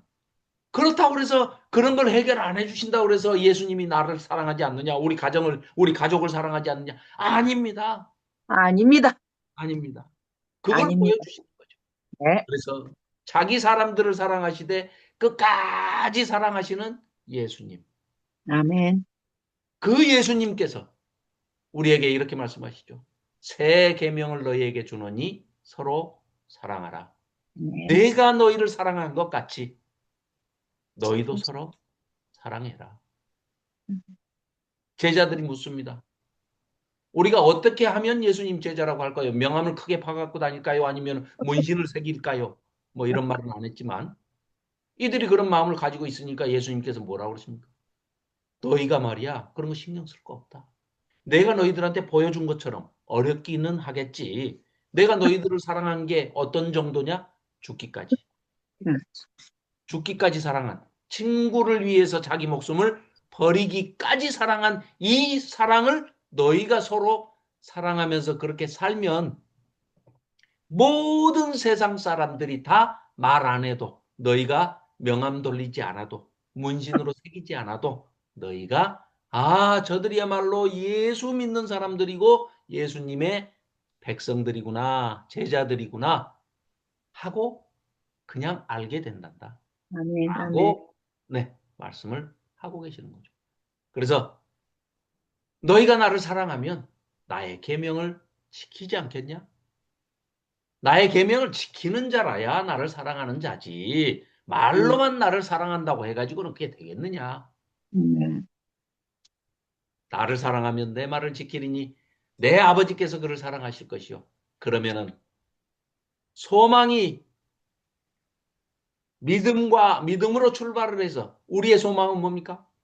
천국 하나님이 통치하시는 그 나라에서 하나님과 예수님과 성령 하나님과 삼위일체 하나님과 함께 성삼위 하나님과 함께 하나님이 쳐주시는 그 장막 우리 위에 치신다는 장막 그게 천국이라고 말씀하시는 요한계시록을 비추어 볼 때 그 거처에서 우리가 성삼위 하나님과 함께 거할 것인데 거기 있는 우리 모두에게 처소를 마련해 주신다고 하니 거기에 들어갈 자격이 있는 사람은 그 아버지 하나님의 말씀을 명하신 대로 실천하면서 이 땅에서 산 사람들, 행한 사람들, 이런 사람들이 거기에 들어간단다. 아예 말씀을 하시는 거죠. 그래서 내 계명은 내가 너희를 사랑한 것 같이 너희도 서로 사랑하며 내 아버지께서 나를 사랑한 것 같이 나도 너희들을 사랑했으니까 내 사랑 안에 거해라. 나도 너희 속에, 네가 내 속에, 내가 네 속에 내 사랑 안에 거하리라. 이는 너희가 나를 사랑하고 또 내가 하나님께로부터 온 줄을 믿었으니 아버지께서 친히 너희를 사랑하심이라. 그래서 요한복음, 요한 1서는 온통 사랑의 말씀뿐입니다. 그래서 거기에서는 마지막에 요한복음 끝을 일부러 그렇게 의도적으로 부활하신 예수님께서 베드로에게 찾아오셔가지고 아주 그냥 다 때려치고 이제 부활하신 예수님을 봤어요. 베드로가 제자들과 다 살펴봤음에도 불구하고 7명이나 꼬셔가지고 나는 물고기 잡으러 가노라 니들도 따라와 하면서 다 선동해가지고 데리고 가버렸어요. 그런데 또 거기를 또 속도 없는 우리 예수님께서 또 찾아가십니다. 그렇죠. 바닷가까지 찾아가셔요.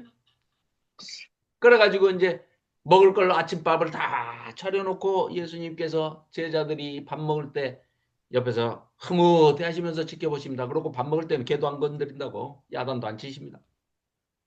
가만히 지켜보시다가 밥을 다 먹고 나니까 부르시는데 얼마나 친하게 지내셨습니까? 또 수제자라고 얼마나 또 뽐내고 다녔습니까? 베드로가. 그런데 부르실 때요. 베드로야 이렇게 안 부르십니다. 왜요? 아직까지는 아직까지는 예수님이 부활하시 십자가에 달리시기 조금 전에 3번이나 다 굴기 전에 3번이나 부인한 거 너무 유명한 사건 아닙니까? 베드로가. 그러니까 내가 뭐 죽을지언정 어디든지 따라가겠습니다 하고 뭐 자기 목숨 바치겠다고 큰소리 빵빵 쳐놓고 저 입사처럼 순교한다고 막 해놓고 실제로 순교의 순간이 닥치니까 나는 모른다. 내가 맹세컨대 저주하면서 그 저주는요. 예수님을 저주한 게 아니죠. 자기 자신이 지금 모른다고 한 말이 사실이다. 그것이 진실이다. 만일에 내 말이 거짓말이라면 하늘이 나를 저주해서 나한테 벼락을 때려도 내가 할 말이 없을 정도로 저주로 맹세한다. 진짜 난 모른다니까. 근데 그게 거짓말이잖아요. 예수님 모른다는 그 저주가 그런 저주지 예수님을 저주하면서 이게 모른다 한 게 아닙니다. 부인한 게. 그래서 예수님은 아직까지는 그래도 베드로가 그걸 회개하지 않았기 때문에 옛날로 돌아갔기 때문에 옛날 이름을 부릅니다. 요한의 아들 시몬입니다. 바요나, 바르 아들, 요나의 아들, 바르 요나 시모나. 이렇게 딱 부르면 가슴이 뜨끔했겠죠, 베드로가. 아, 네, 주님 만나기 전에 개명하기 전에 이름을 네, 부르시는, 네. 뭐 개명해도 뭐 명신이가 건이고 건이가 명신이 되는 사람도 있겠지만, 아무튼 그 베드로 입장에서는 세상 바요나 사람이 시모나 못하고. 하고 부르니까 뜨끔했습니다. 네가 이 사람들보다 나를 더 사랑하느냐 하시니까 주님 그러하나이다 하고 거의 아주 다 들어가는 목소리로 내가 주님을 사랑하는 줄 주님께서 아시나이다. 내 양을 치라. 두 번째 또 물어보십니다. 세 번 부인했기 때문에 세 번을 물어보시는 거죠. 네가 나를 사랑하느냐? 내가 주님을 사랑하는 줄 주께서 아시나이다. 네, 사랑합니다 하고 자신 있게 얘기를 못하죠. 또 내 양을 치라. 세 번째, 네가 나를 사랑하느냐?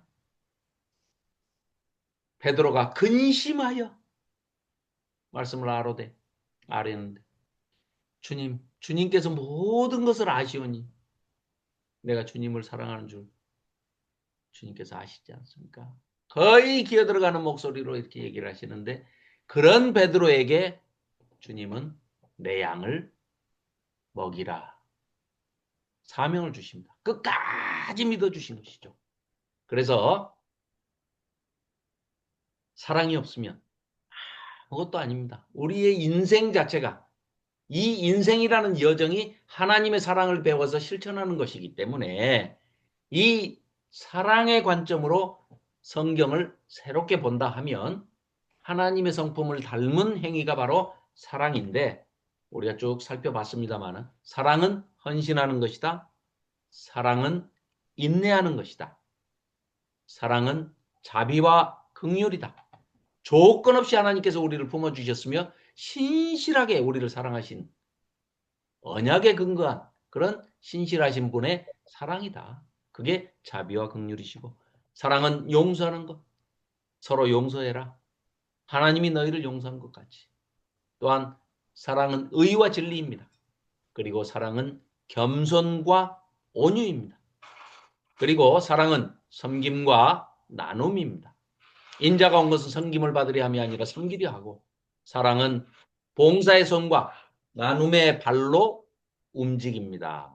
사랑은 신실함입니다. 그리고 사랑은 연합과 화평입니다. 사랑은 하나 되게 하죠. 그리고 사랑은 거룩입니다. 구별됨입니다.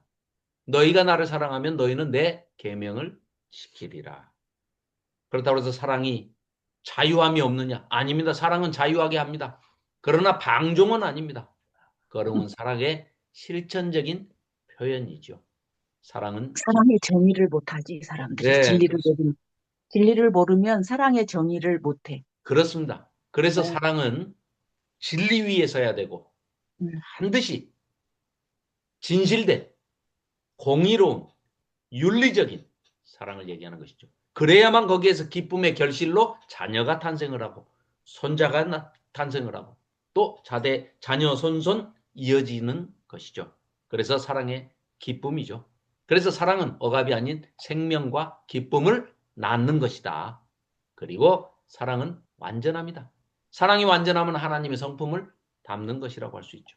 그래서 사랑에는 두려움이 없고 순교 앞에서도 두려움 없이 하나님 사랑으로 순교의 순간을 맞이할 수가 있는 거죠. 사랑이 완전하면 두려움을 내어 쫓느니라.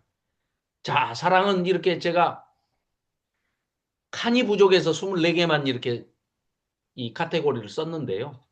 24가지 뿐이겠습니까? 사랑의 속성은 여러분들이 성경을 읽어 나가시다가도 음, 얼마든지 발견하시면은 체크해서 조그만 노트에다가 메모장에다가 옮기시면서 아, 했을 때 이 사랑의 속성들은 어떤 이런 사랑의 종류나 뭐 이런 이게 중요한 게 아니죠.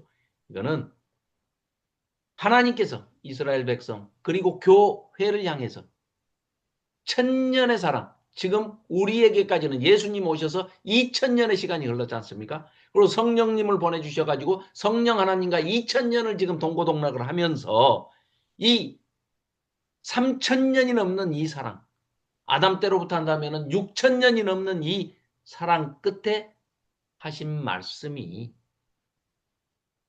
내가 너희들을 사랑하노라 이렇게 말씀하셨지 너희들을 내가 뭐 나를 믿어라 네가 믿으면 아니요 서로 사랑하면 이 모든 것이 존중과 예의와 헌신과 책임과 관심과 인내와 자비와 긍휼 이런 이 여기에 망라되어 있는 모든 것들이 사랑의 속성이고 하나님의 성품의 일부분이겠죠. 그러나 우리는 한없는 그런 하나님의 사랑을 맛보는 사람들이기 때문에 사랑을 하는 것도 중요하지만 사랑을 받는 존재들이 되어야 하겠죠. 그러면 그 사랑받는 비결도 역시 마찬가지로 예수님이 가르쳐 주신 대로 겸손하고 예의 바르고 자기가 맡은 일에 성실하고 충성되게 충실되게 하는 사람은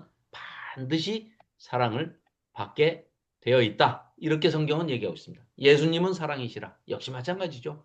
사랑은 하나님의 성품이 우리의 삶 속에 실체로 드러나는 그런 방식이다.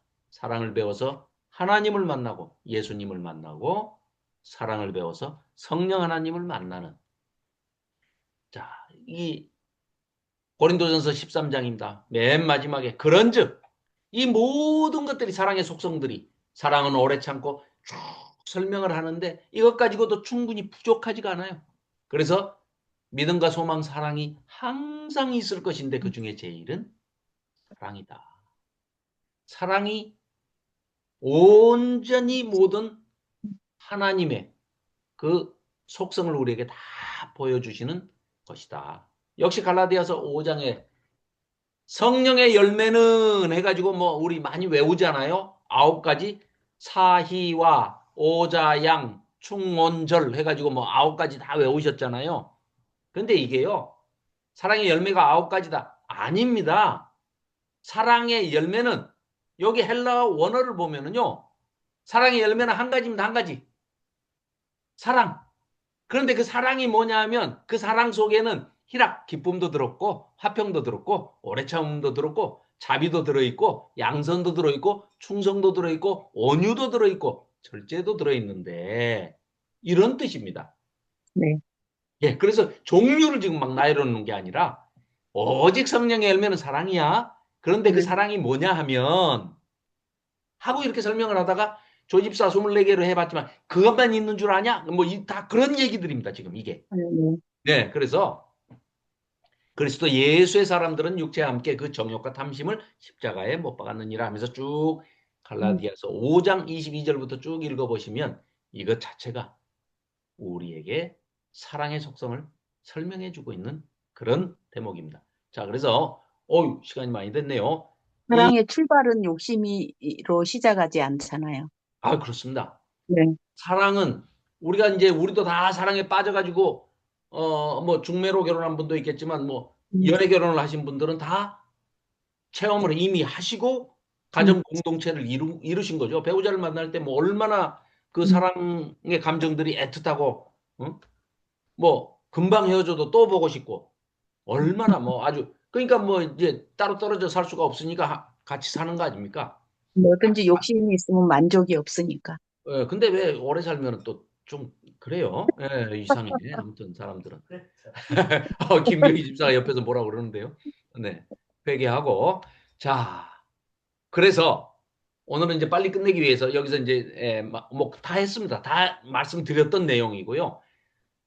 66권을 한 권을 한 줄로 설명하는 것을 하고 끝내겠습니다. 성전으로 오신 하나님, 온 세상이 하나님을 바라보게 하는 것은 우리 교회, 각자 개인, 개, 교회. 예, 네. 예.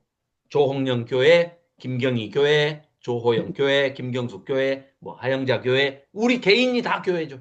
이은영 네. 교회, 예, 헬리니 김현숙 교회. 교회, 예, 모든 교회가 이민구 교회 다 교회가 음, 아, 음, 하나님을 온 세상이 하나님을 바라보게 해야 되는 구약식으로 표현하면 제사장 나라의 역할을 해야죠. 음, 그게 내가 할 사명이다. 자, 할렐루야. 그래서 창세기는 하나님이 세상과 인간을 창조하시고 언약 백성을 세우시는 이야기다. 뭐 이렇게 한 줄로 여러분들께서 이제 직접 써보시는 겁니다.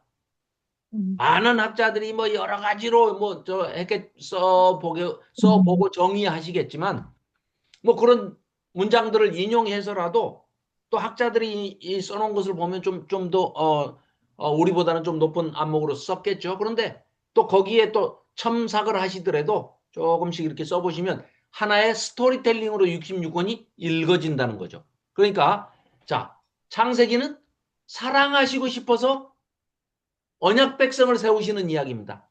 처음에는 우주 만물을 창조하시고 나중에는 거기서 한 아브라함에게 눈길을 주셨다가 그 아브라함으로 시작해가지고 민족을 이루게 하시죠. 언약 백성을.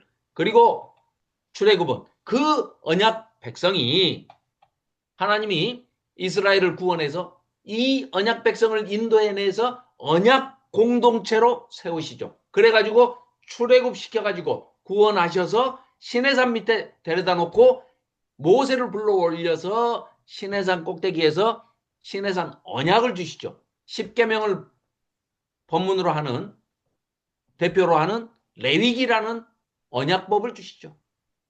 그리고 성막을 짓게 해서 거기서 임재하시죠. 함께 동행하십니다. 이때부터 임마누엘 하시는 하나님을 예표적으로 보여주시는 거죠.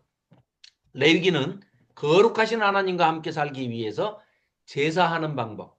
너희들이 하나님께 나오려면 하나님은 부정하거나 불결하거나 죄악되거나 죄나 악과 함께 공존하실 수 없는 분이기 때문에 김은영, 이은영 집 권사님 걱정하지 마십시오. 이거 다 보내드릴 테니까 그 사진 안 찍으셔도 어떻게 하셨어요? 예, 예. 벌써 눈 가슴치레하게 뜨면 내가 이거 사진 찍으려고 그런다. 내가 다 알아요.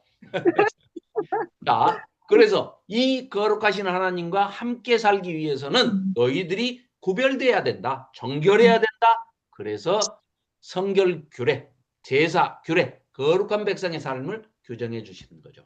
그리고 민수기는 이러한 광야에서 너희들이 그 하나님이 주시는 언약법을 신실하게 잘 지키는지 안 지키는지 연습하자, 교육하자, 훈련하자 해가지고 약속의 땅으로 이 불순종한 백성들을 데리고라도 하나님께서 훈련시켜가지고 교육시켜가지고 약속의 땅으로 인도에 가시는 광야 훈련 일지가 민수기다. 이게 칸이 작아서 제가 다 정리를 이렇게 못했지 여러분들은 그냥 두 줄, 세 줄이 돼도 괜찮으니까요. 써보시는 게 굉장히 도움이 됩니다. 그리고 신명기 언약 백성들과 언약을 다시 모세가 죽기 전에 유언으로 남기면서 언약을 갱신합니다. 새로 덧붙일 것은 또 거기다 덧붙이고 어려운 부분은 이해를 못하고 있는 부분들은 또 해석을 해주고 주석을 해줍니다. 설교를 하는 거죠. 그렇게 해서 하나님 말씀에 대한 전심의 헌신을 촉구하는 그런 설교를 하는 것이 신명기다. 여호수아는 약속대로 약속의 땅에 이스라엘 백성들, 약속의 백성들을 데리고 들어가서 정복하고 뭐 큰 전쟁을 한 것도 아닙니다. 전쟁 3번 했어요. 하나님께서 알아서 그냥 다 정리하셔가지고 너희들은 들어가서 차지하고 살아라 라고 하나님의 언약을 하나님 편에서 여호수아를 내세워서 성취를 하시고 언약을 달성하시는 걸 보여주시는 겁니다.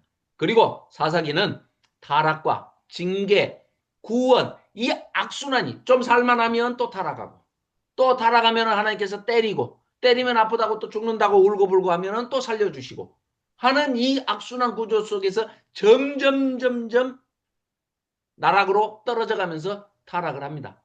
끝까지 인내하시는 하나님. 그렇죠? 그리고 이제 왕 달라고 지금 이제 외치는 준비를 하는 거죠. 룻기 아까도 말씀드렸듯이 헤세드를 통해서 다윗 왕조의 길을 여시는 하나님의 섭리를 보여주시는데 이방 여인이라도 예수님의 그 영광스러운 족보에 얼마든지 들어올 수 있다. 뭐를 하면? 헤세드하면, 사랑을 실천하면 이라는 것을 보여주는 책이 룻기다. 이렇게 말씀드릴 수 있습니다. 사무엘 상서는 사무엘에서부터 사울까지 왕정시대가 시작되는 참된 왕은 어떤 분이시냐? 한 분밖에 안 계시는 우리 하나님만이 참된 왕이시다 하는 것을 기준을 제시하는데, 이 되먹지 못한 인간들은 어떻게 합니까? 이스라엘은 인간 왕을 내놔라. 우리 대신 전쟁에 나가서 싸워 이겨줄 왕, 우리를 지켜줄 하나님은 혼자에서 물러나시고 인간 왕을 내놔라 해가지고 결국은 사울과 다윗을 사무엘을 통해서 기름 부어가지고 왕으로 세우게 하시죠. 그래서 두 번째로 등극한 다윗 왕국. 다윗이 또 너무 열심히 아주 잘하니까 그 메시아 왕권의 토대를 보여주면서 그 유명한 다윗 언약, 3대 언약이라고 그러면은 아브라함 언약, 또 모세의 언약, 다윗 언약 이렇게 얘기하는데, 그 다윗 언약, 영원한 왕조, 결국은 메시아이신 예수님까지 등장하셔서 하나님이 오셔가지고 직접 통치하시고 우리를 구원해서 우리와 영원히 함께 하시겠다 하는 그런 약속을 해주시죠. 그 다음에 열왕기 상하서는 순종과 불순종, 신명기적인 역사를 토대로 해서 신명기에서 말하는 하나님의 말씀을 그대로 실행하면서 지켰냐 안 지켰냐. 지킨 왕은 다윗 같은 왕이다. 지키지 않은 왕은 여로보암 같은 놈이다. 이렇게 딱 갈라서 솔로몬 왕국과 분열 왕국으로 이어지는 이 영적인 성공 실패, 합격 불합격, 이걸 그대로 역사를 통해서 보여주는 것이죠. 역시 마찬가지로 열왕기 상하서는 한 권의 책입니다. 그리고 드디어 이제 선지자들이 시대적으로 이제 시대순으로 등장을 하죠. 그래서 요엘서는 욜련암호 이렇게 하면 이거 전부 북왕국 이스라엘의 예언자들입니다. 그래서 이거 나중에 이제 제가 보내드릴 테니까요. 뭐 프린트 하실 수 있으면 프린트 하시거나 아니면 써가지고 책상 앞에 이렇게 붙여놓으시면은요. 성경 66권이 그냥 내용들이 이렇게 그냥 떠올리실 겁니다. 그래서 자, 요엘은 성령 부어주심을 약속하시고 여호와의 날과 회개를 촉구하는 메시지를 전하죠. 요나는 이방에 대한 하나님의 긍휼, 아수르의 수도 니느웨에 보내서 이방 족속들도 회개하고 하나님께 돌아오면은 하나님께서 은혜를 베푸시고 구원하시는 그 모습을 우리에게 소개하면서 이 요나가 얼마나 하나님의 사랑을 착각했고 하나님의 긍휼을 오해하고 있었는지 아주 통탄하면서 자기 자신이 회개하는 그런 회개의 모습을 우리에게 보여주고 있죠. 아모스서 정의 없는 예배를 꾸짖고 공의, 지도자들이 사회 정의를 해치고 있으니 이 나라가 망하지 않고야 어떻게 가겠느냐. 그래서 호세아서는 또 아주 불행한 여인을 만나서 불행한 가정을 꾸미면서 하나님의 심정이 어떠하신지를 네가 한번 깨달아 봐라. 정말 호세아서를 읽으면 눈물이 안 날 수가 없습니다. 그런 사명을 받은 사람은 참 정말 어떻게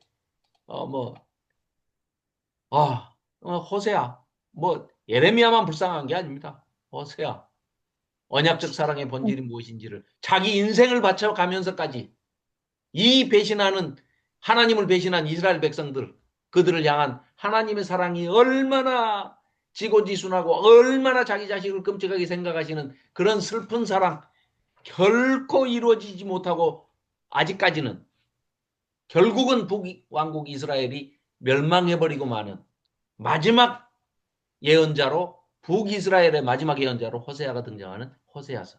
그리고 나서는 이제 남왕국 유다에 넘어와서 이사야, 미가, 나훔, 남이사 내지는 이미나 뭐 이렇게 하시면 요 세 선지자가. 그 다음에 이제 뭐 완전히 멸망으로 이제 막 갈 때가 오바댜는 이제 에돔에 대한 멸망 얘기죠. 하박국, 스바냐, 예레미야. 그리고 드디어 이제 예루살렘이 멸망하죠. 그래서 예레미야, 애가까지. 여러분들이 읽어보시면 이 내용이 그냥 그대로 떠오르실 겁니다. 그리고 이제 다니엘서부터 에스겔, 에스라, 학개, 스가랴. 이때는 이제 포로 귀한 자들의, 이때부터는 이제 장면이 바뀝니다. 포로 귀한 자들의 이야기입니다.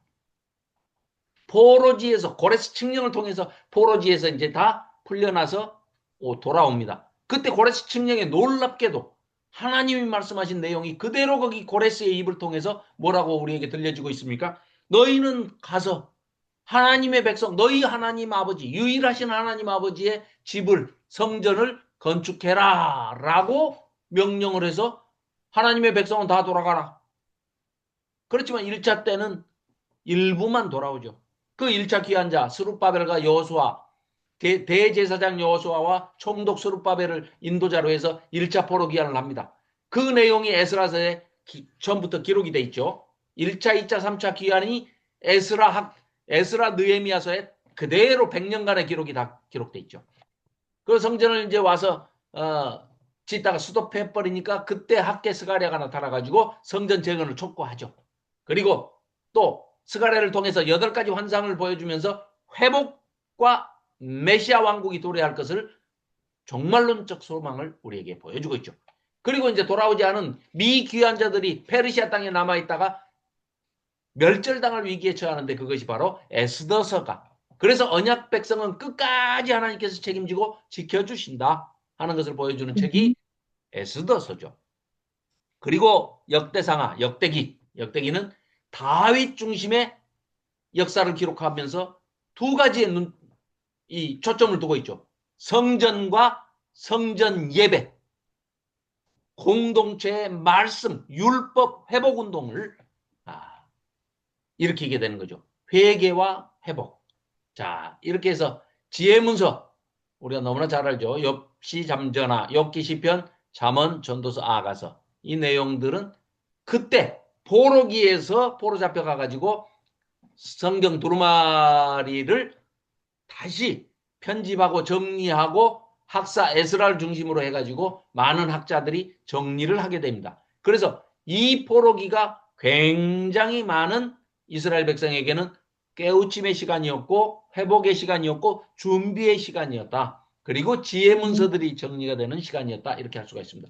그러나 그렇게 해서 돌아온 이들이 성전도 다시 지어놓고 에스라 느헤미야가 나타나서 율법 사회개혁운동, 종교개혁운동을 그렇게 열심히 했건만 결국은 다시 재타락해버리는 그 슬픈 모습을 지켜볼 수밖에 없는 그 마지막 예언서가 말라기서입니다.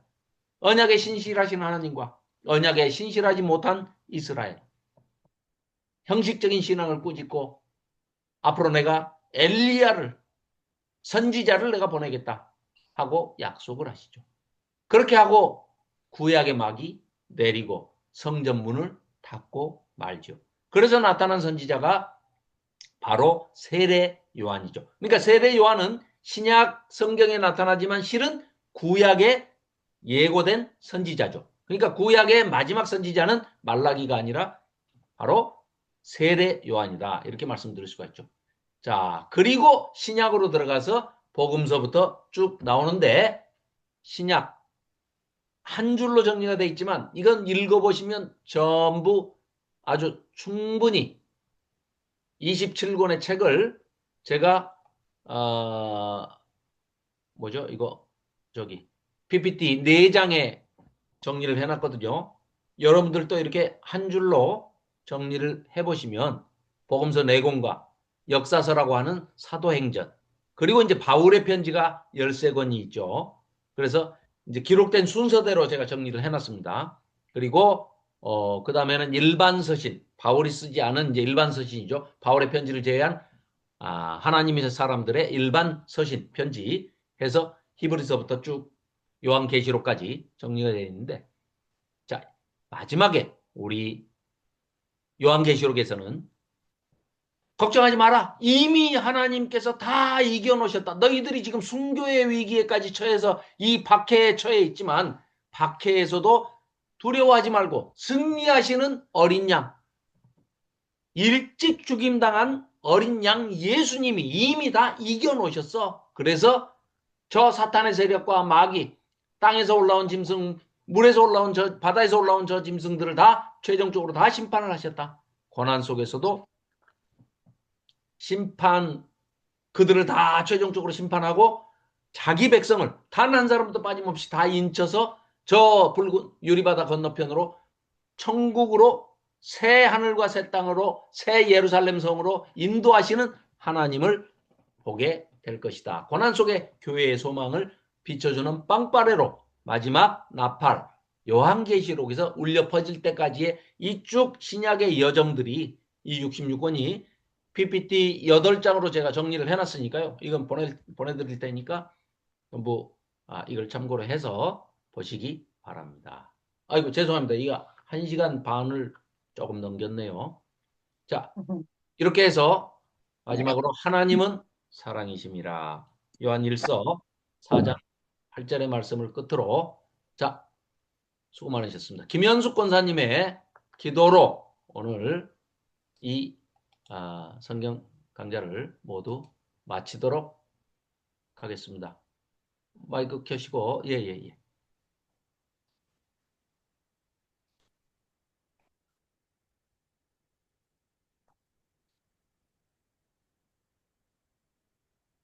김현숙 권사님 마이크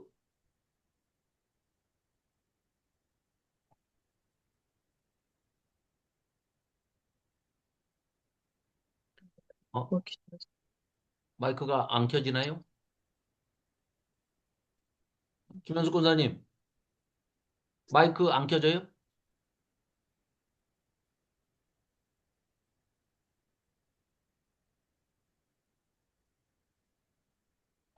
화면이 옆으로 갔어. 어?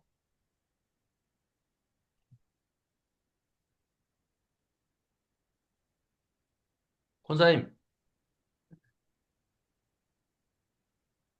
소리 안 들려요. 네. 그러면 제가 기도할까요? 아니 권사님이 기도해 주시면 좋은데.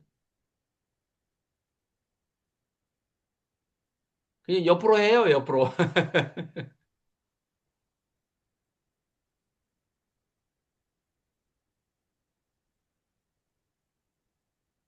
안 켜져.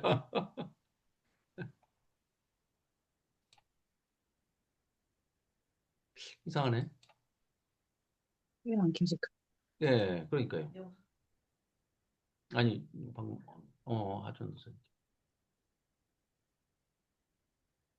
안 돼, 안 돼. 자, 제가 기도하고 마치도록 하겠습니다. 하나님 아버지, 베풀어 주신 사랑과 은혜와 진리에 감사를 드립니다.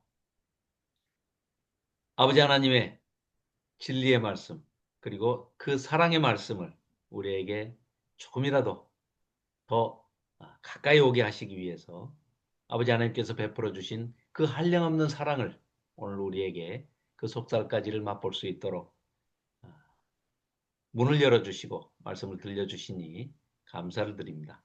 그 말씀 가운데 온통 아버지 하나님의 사랑이 넘쳐나고 은혜와 헤세드가 인애와 자비가 긍휼이 우리에게 한없이 쏟아 부어짐을 느낍니다. 우리 모두가 이 땅에 태어난 것은 아버지 하나님의 그 사랑을 체험하고 배우면서 태어나서 아무도 우리를 돌봐주지 못했다 하더라도 우리가 생명이 있는 한 누군가의 도움의 손길, 사랑의 손길을 통해서 우리가 생명을 얻게 된 것이고 그 생명을 가지고 이 땅에 살아가는 동안 아무리 비참한 인생을 살더라도 누군가의 사랑을 받았기 때문에 우리가 숨을 쉬고 사는 것이기 때문에 아버지 그 살아 있는 동안에는 우리가 아버지 하나님의 사랑과 예수님의 그 간절하신 사랑을 깨닫고 성령 하나님의 그 도우시는 사랑의 손길을 우리가 깨달을 수 있도록 우리 모두를 지혜를 주셔서 명철을 주셔서 그리고 무엇보다도 그 온유한 마음과 헤세드를 느껴서 자비와 사랑을 긍휼하심을 깨닫고 느끼는 그런 우리 모두가 되게 도와주셔서 이 땅에서 살아가는 동안에는 그 하나님으로부터 받은 사랑을 이웃에게 전파하고 또한 우리가 실천하며 앞장서 나아가는 그런 사랑의 사도들이 되어서 아버지 하나님의 사랑이 널리 전파되고 인식되는 그래서 그들로 하여금 저들이 믿는 하나님을 우리도 믿고 싶다 하는 마음이 들 정도로 우리가 신실하고 사랑으로 살아내는 그런 삶을 잘 살아낼 수 있도록 우리 모두를 선한 길로 인도하여 주시옵소서.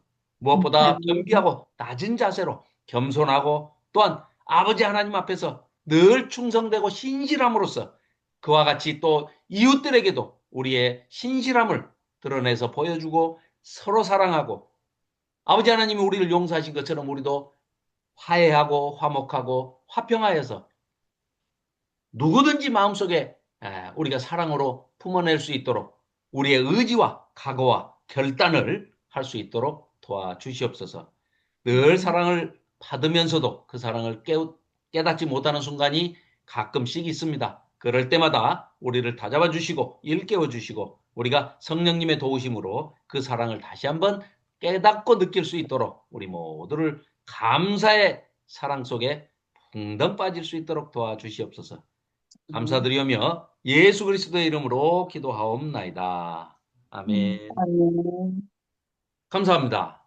감사합니다. 아이고, 이게 죄송합니다. 1시간 반 40분이 됐는데, 자, 그래도 감사합니다. 예, 늦은 시간까지 들어주셔서 감사합니다. 이거 사랑학 이거 해서 녹화 동영상 올려주십시오. 예, 올리겠습니다. 네. 감사합니다. 편한 밤 보내십시오. 한 주간 평안하시기 바랍니다. 네, 수고하셨습니다. 네, 감사합니다. 감사합니다. 감사합니다. 김현석 권사님 마이크가 안 돼가지고 네, 편한 밤 보내십시오. 네.